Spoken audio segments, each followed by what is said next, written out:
going on? Get the fuck off me! Get off me! Get off me! Someone's coming towards me. I'm grabbing his skull and I'm throwing you. Me how fuck nigga. They got the most terroristic DBs of all time. And with that, ladies and gentlemen, that will end off our last real week of college football, CFB week 14. Rivalry week, probably one of the greatest weeks in college football. Sadly, didn't really deliver. Most teams handled business, but man, some teams sold and just caused all hell to break loose, man. And we're not even gonna waste no more time getting into it. Jordan, what did you think of this week of college football? I'm floored, flabbergasted, and quite frankly bamboozled. We've been hornswoggled, led astray, run amok. I don't know where to begin here. I have a bunch of games written down that I didn't think mattered, really. You took all the games that mattered. Apparently, the games I had written down, the ACC games I had written down, really mattered at the end of the day. We're about to learn about that in a little bit. Man, we're not even gonna waste no more time, bro, because the only team on first team all upset and the one team that caused all this chaos to happen, SMU. I got something special to say for y'all. Very special for the bullshit y'all might have just put the entire Don't worry. Conference through. We'll get to the minimum in a minute, because doomsday has arrived. Let's build up towards doomsday. So let's start off with, a little bit of more of a cheery game. Less riding on it. You had Boise State and Utah State, man. Max Cutforth made his third start, and he decided, I'm gonna get better with each start. And he has been. Max Cutforth, he's a good quarterback. Boise State needs. Boise State, I really just think they needed to play better against San Diego State and other teams, because they definitely could be bidding for a playoff spot. Excuse me. They could be bidding for a playoff spot right now if they just got their act together. But no, they didn't get it together. Disappointing year for Boise State.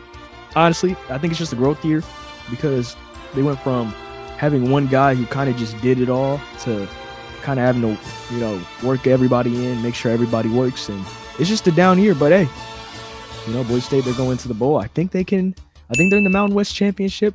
Hey, hopefully, huh? I think so. Yeah. So hopefully, they win that, and we see some good things out of them. That's all I gotta say for that game. Man, to keep us going on the good vibes, man. Ole Miss versus Mississippi State for the Egg Bowl, and Ole Miss just went out there and just clobbered Mississippi State. Kawan Lacey had himself a fucking field day on that entire defense. Trinidad Chambliss, the exact same thing. I didn't go in here having high hopes for Mississippi State, and I left with even lower hopes because that defense was god awful. But it doesn't matter, because at the end of the day, Ole Miss gets the W. Now, their biggest problems come because Lane Kiffin is probably for the leave, man. It's not looking too good for them boys over there, bruh. But that's really all I got to say about this. Hey, Lane. Ole Miss ends up that season. Lane, welcome in, buddy. Crazy. Welcome Ole in. Miss gets 11 wins for the first time, I think, in their entire history. Moving on. Now we're getting into a somber note, because now we're getting into playoff talks. UNT and Temple. Now, the game itself, nothing interesting happened. North Texas dominated their opponent as usual. Drew Mestemaker had his game. Caleb Hawkins had his game. It's all the same. The real question that is boggling the minds of North Texas fans everywhere. All of them. All of the millions of North Texas fans they're questioning what comes next. Because with the departure of Eric Morris, head coach, with the portal opening up for some reason before the playoffs, the question now stands: will Drew Mestemaker and Caleb Hawkins and the rest of the starters, will they leave before the playoffs even begin and basically strand North Texas? We all know North Texas isn't winning regardless, but if do they abandon ship before playoffs to go follow their coach, or do they just stay here and ride it out with a new coach? It's up in the air, honestly. Now, if you want to know my opinion, I believe they should all go. They're not winning this playoff game. They're not going to compete. Whether it's Alabama, whether it's Georgia, whether it's Ohio State, whether it's Indiana, whether it's Texas Tech or BYU, maybe Utah, it doesn't really matter who shows up. They're going to give belt to UNT. So I think they're just going to go, really. Go to Oklahoma State. Go be with their coach. Start rebuilding over there. That's all I got to say about that. Man, speaking on the somber note, Georgia versus Georgia Tech. There was no offense happening in this football game, bro. It was straight defense, man. Georgia's defense, though, eventually pulls out the win because at the end of the day, Georgia Tech doesn't believe in offensive football. Haynes King went out there, put up stinker numbers. Gunnar Stockton also went out there, put up some pretty bad stinker numbers. But you know what you can always depend on? The run game. And Georgia grinds out a win against Georgia Tech. Georgia Tech, doesn't matter whatever happened this game because they were cooked regardless from the start. Because of SMU. So, yeah, that's all I got to say about this one. Now let's talk about something that you would never expect us to talk about in the program. But if you follow us on TikTok, you know we're talking about UMass versus Bowling Green. Bowling Green had one job, and that was to complete UMass 0-12 season, and they did it, man. They whooped that ass. UMass, take away the MUS, and it really fits the team very well. 0-12, 0 wins, 12 losses. They averaged 11 points per game on the year, and they allowed 39 points per game, including a loss to Bryant University. So I'll let you think of that what you will. I personally believe this is the worst college football team of all time. Oh my God. Speaking of ass, Marcel Reed. Texas versus Texas A&M. Texas did Texas things, man. Arch Manning, he's finally settled in. He looks like he's going to take these boys to the promised land in future years to come. But somebody who probably isn't, Marcel Reed. Game on the line. Back-to-back interceptions. I don't need to say anything else. You get pretty much handed Georgia an SEC title game spot. And I had a feeling y'all were going to do that because y'all couldn't beat Texas in College Station. There was no way in hell y'all were walking into Austin and then beating Texas in Austin. So yeah, man. No way. Shit. Texas A&M goes ahead and loses. GG's, bro. GG's, man. Nothing else to say about this. Absolute GG's. All right, another team we haven't talked about a lot in the program. It's time to give them their respect, man. James Madison versus Coastal Carolina. James Madison came to this game 10-1. They left the game 11-1. Only loss being to Louisville. If you think that's bad, then I guess. But a lot of teams in the top 10 have bad losses. So we can't really nitpick who can be who, because Miami lost to Louisville and they're in the top 10 or top 12, whatever it is. But hey, we're gonna talk about them in a minute. James Madison, they got their win, and really now it's up for the voters to decide. I'm pretty sure they're gonna go with UNT, the winner of UNT and Tulane. But if they throw us a curveball and go with James Madison, I'm cool with that too. It really doesn't matter. But James Madison, they get the dub. They make their bid for the playoffs. So we'll see how that goes. Man, speaking of teams that were really pushing for a playoff bid, Oregon versus Washington. Don't keep it stacked here. Nobody's surprised. Oregon went in there. Honestly, this was a pretty defensive-heavy game until like the last quarter where everybody just started firing off TDs, left, right, and center. Other than that, though, Oregon grinds out the win against Washington. Y'all's red zone defense is pretty nice this game, but sadly, y'all weren't able to pull out the win. Turnovers locally actually did kick us butts this game. Defense also decided to sell the bag in the last couple seconds. But hey, man, Oregon keeps their playoff hopes solidified and alive. Speaking of playoff hopes, man, this team walked in, Oklahoma. They had a lot of playoff hopes, and LSU was coming to look to play spoiler. Now, LSU, they walked in, the defense came to play on this day. They were playing wonderful, masterful through 3 quarters. Shit, even the first half of the 4th quarter was beautiful. As you can see, the playoffs were looking very meek for Oklahoma. Wasn't looking like they were going to make it. Lost to LSU. And then the LSU Twitter account decided to tweet, give a round of applause to the defense. And I guess that round of applause made them niggas content, because they proceeded to just fold under zero pressure. I'm talking about wide open, over the middle, seam route, touchdown for no reason. We already know LSU has no offense. We already knew the winners of this game was going to be whose defense fucks up first. And guess what, LSU? The defense fucked up first. So now we're praying that we hire Lane Kiffin. It looks like we're going to hire him.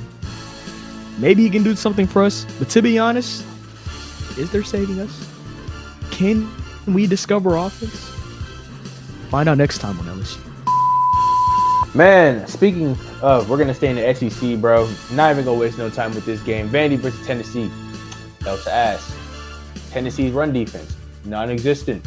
Absolutely non-existent. Just absolutely just non-existent. Like, it gets to a point where it's like, you getting touched up by a quarterback and a running back this hard, it just doesn't make any damn sense. But hey, man, Tennessee gets absolutely curb stomped in Nayland by Diego Pavia and Cedric Alexander. And yeah, Tennessee's not making the playoffs. I think we all confirmed that as of this point. But yeah, man, that great game from Vanderbilt. They are looking to get a playoff berth. I'm gonna be honest. Is it gonna happen? Very unlikely. But still, great game from them boys down there.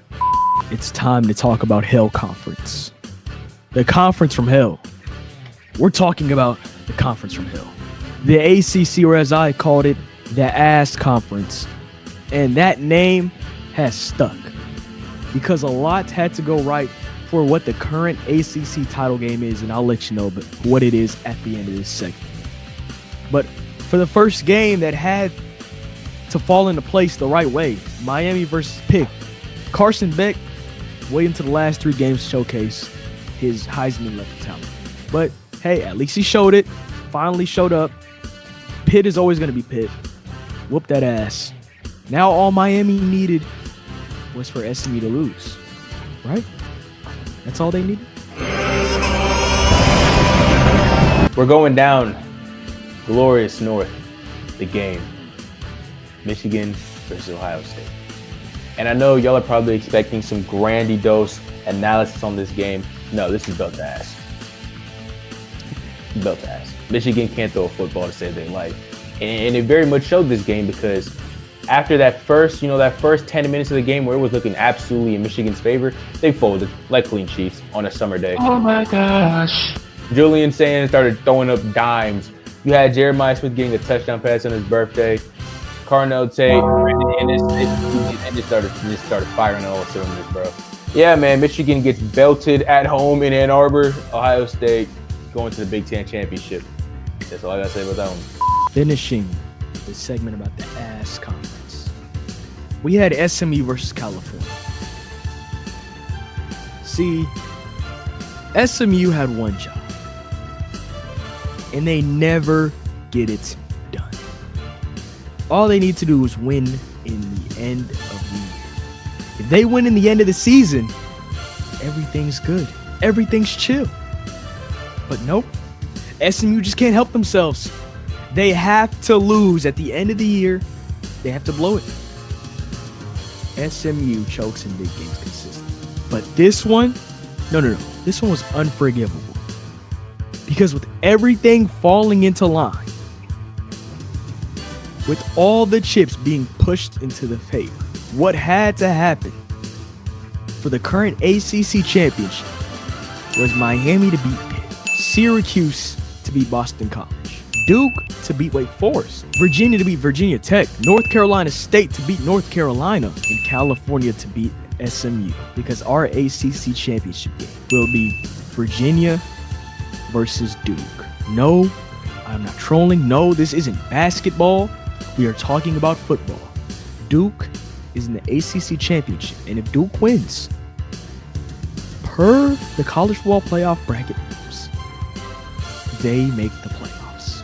And I think I could say for everybody, we are cheering for Duke to ruin college football. Man, I was gonna sit here today and get hyped as hell because Bama walked into Jordan Hare as expected and punch Auburn in the face and then walked out. But I can't even get hyped no more because of the bullshit that SMU just pulled off to cause all this hell to break loose. So we're gonna keep it really simple for Bama versus Auburn right now. Roll Tide. We gonna see Georgia next week in Atlanta, man. Yeah.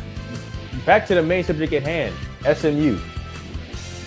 What the hell happened? What the actual hell? Because now I'm currently looking at Duke probably winning the ACC and going to the playoffs with 5 losses. And if this gets off, just to put this in perspective for everybody, many things here will go wrong with this if they get this off. One, it now incentivizes everybody that you just got to win conference games. You could have a losing record as long as you are perfect in conference games. That's all that matters. And then two, it also says if you don't put Duke in, it pretty much tells everybody conference games don't matter. As long as you win, that's all that matters. So it's a lose-lose for the committee here. So Duke is going to break college football, and we are here for it. It's been the crazy, eventful week of college football, the last real week of college football, man. And without further ado, that right there. Hold on, Jordan, you got something to say? We have one last going bowling for the year. Now, these teams, they're not confirmed to go bowling because this late into the year, you kind of have to hope everything goes right. So they have a chance of going bowling. But these are teams who have gotten their 6th win, so we're going to talk about them. We have Kansas State, the Louisiana Raging Cajuns, Washington State, Texas State, Penn State, Arkansas State, Georgia Southern, and Army. Hopefully, God is with all of you, and you can make a bowl game. Woo, boy, because y'all gonna need it, man. But without further ado, that will end off college football week 14, rivalry week, the final real week of college football. Down the books, man. It's been an eventful, long season, but a great season at that, bro. And man, Jordan, any last words for the people for everything that just conspired in this past 24 hours? We are hoping that Duke breaks college football, man. Let's go, Duke. Everybody cheer on Duke. We want Duke. Man, and without further ado,